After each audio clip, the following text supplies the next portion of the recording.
નમસ્કાર વિદ્યાર્થી મિત્રો, આજે આપણે વાઇસ અને તેના પ્રકાર વિશે આપણે ચર્ચા કરીશું. તો આજે મોડેલ પેપર નંબર 33 જેની અંદર 12 પ્રશ્નો વિશે આપણે ચર્ચા કરીશું. તો ચાલો શરૂ કરીએ.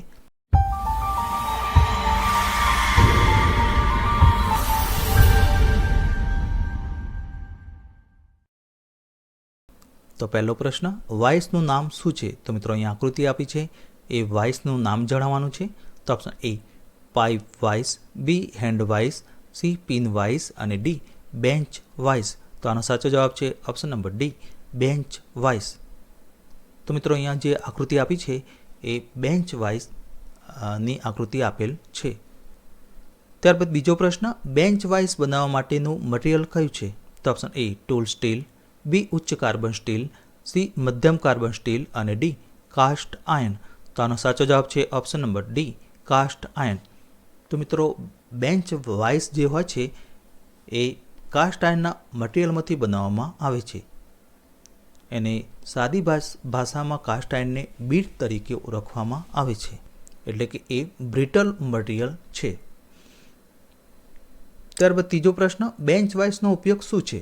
તો ઓપ્શન એ વર્કપીસને પકડી રાખવા, બી ટૂલને પકડી રાખવા, સી વર્ક ટેબલને પકડી રાખવા અને ડી ચકને પકડી રાખવા. તો આનો સાચો જવાબ છે ઓપ્શન નંબર એ વર્કપીસને પકડી રાખવા, એટલે કે ટુ હોલ્ડ એ વર્કપીસ. તો અહીંયા સમજ માટે આપણે આકૃતિ પણ બતાવી છે કે જે વર્કપીસ છે તો એને બેન્ચ વાઇસમાં અહીંયા પકડી રાખવામાં એટલે કે હોલ્ડ કરવામાં આવેલું છે. ત્યારબાદ ચોથો પ્રશ્ન, વાઇસનું નામ શું છે? તો મિત્રો અહીંયા આકૃતિ આપી છે, એ વાઇસનું નામ જણાવવાનું છે.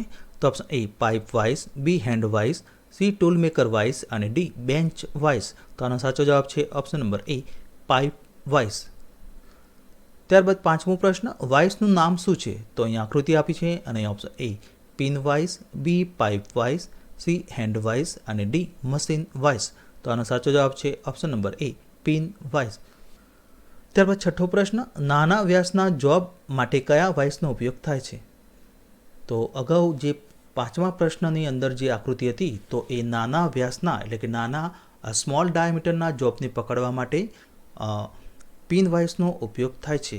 તો અહીંયા ઓપ્શન આપે છે pipe vice, B hand vice, C pin vice અને ડી ટૂલ મેકર વાઇસ.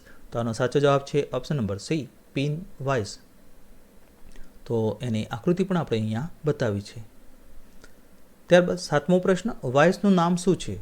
તો અહીંયા આકૃતિ આપી છે અને option A pin vice, B pipe vice, C hand vice અને ડી ક્વિક રિલીઝિંગ વાઇસ. તો આનો સાચો જવાબ છે option number C hand vice. તો મિત્રો અહીંયા જે આકૃતિ આપી છે એ હેન્ડ વાઇસની છે, એટલે કે હાથમાં આ વાઇસને પકડી અને જે તે ઓપરેશન જે કરવું હોય એ આપણે કરી શકીએ છીએ. ત્યારબાદ આઠમો પ્રશ્ન, હોલો સિલિન્ડ્રિકલ જોબ રાખવા માટે કયા વાઇસનો ઉપયોગ થાય છે? તો અહીંયા આકૃતિ આપી છે અને option A pin vice, B pipe vice, C hand vice અને ડી બેન્ચ વાઇસ. તો આનો સાચો જવાબ છે option number B pipe vice. Hollow cylindrical job એટલે કે પાઇપ જેવા જે ભાગો હોય છે તો એને પકડવા માટે આ પ્રકારનો પાઇપ વાઇસ આવે છે, એનો ઉપયોગ થાય છે. ત્યારબાદ નવમો પ્રશ્ન, જો વાઇસ હેન્ડલ વધુ પડતું ટાઈટ થઈ ગયું હોય તો શું થાય છે? તો ઓપ્શન એ સ્પિન્ડલને નુકસાન, બી સખત જડબાને નુકસાન, સી સ્થિર જડબાને નુકસાન અને ડી ખસતા જડબાને નુકસાન. તો આનો સાચો જવાબ છે ઓપ્શન નંબર એ સ્પિન્ડલને નુકસાન, એટલે કે સ્પિન્ડલ ડેમેજ. તો મિત્રો જો વાઇસ હેન્ડલ વધુ પડતું ટાઈટ થઈ ગયું હોય તો એના કારણે સ્પિન્ડલને નુકસાન એટલે કે સ્પિન્ડલ ડેમેજ થાય છે. તો અહીંયા આપણે આકૃતિ પણ બતાવી છે કે સ્પિન્ડલ કોને કહેવાય? તો અહીંયા લાલ કલરના એરાથી જે માર્ક કરેલો છે તો એને અંદરની બાજુ આ રીતનો સ્પિન્ડલ આવે છે. તો વધારે પડતું આ હેન્ડલ ટાઈટ કરવામાં આવે તો સ્પિન્ડલને નુકસાન એટલે કે સ્પિન્ડલ ડેમેજ થાય છે.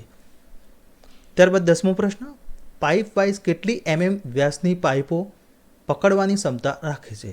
તો ઓપ્શન એ 68 બી 65 સી 63 અને ડી 72 તો આનો સાચો જવાબ છે ઓપ્શન નંબર સી 63 ત્યારબાદ 12મો પ્રશ્ન, સ્લોટેડ એંગલ પ્લેટમાં પ્રદાન થયેલ સ્લોટનો હેતુ શું છે? તો ઓપ્શન એ જોબ ક્લેમ્પિંગ, બી સરળ હેન્ડલિંગ, સી વજન ઓછું કરો અને ડી સારો દેખાવ. તો આનો સાચો જવાબ છે ઓપ્શન નંબર એ જોબ ક્લેમ્પિંગ. તો મિત્રો અહીંયા એંગલ પ્લેટ પણ આપણે બતાવી છે અને એની અંદર જે સ્લોટેડ જે બતાવેલા છે અહીંયા ઉપરની આકૃતિમાં, તો એ સ્લોટેડનો મુખ્ય જે હેતુ શું છે તો જોબને ક્લેમ્પિંગ કરવા માટે, ક્લેમ્પિંગ એટલે કે પકડવા માટેનો છે. તો મિત્રો નેક્સ્ટ વિડીયોમાં આપણે બીજા ટોપિક વિશે આપણે ચર્ચા કરીશું.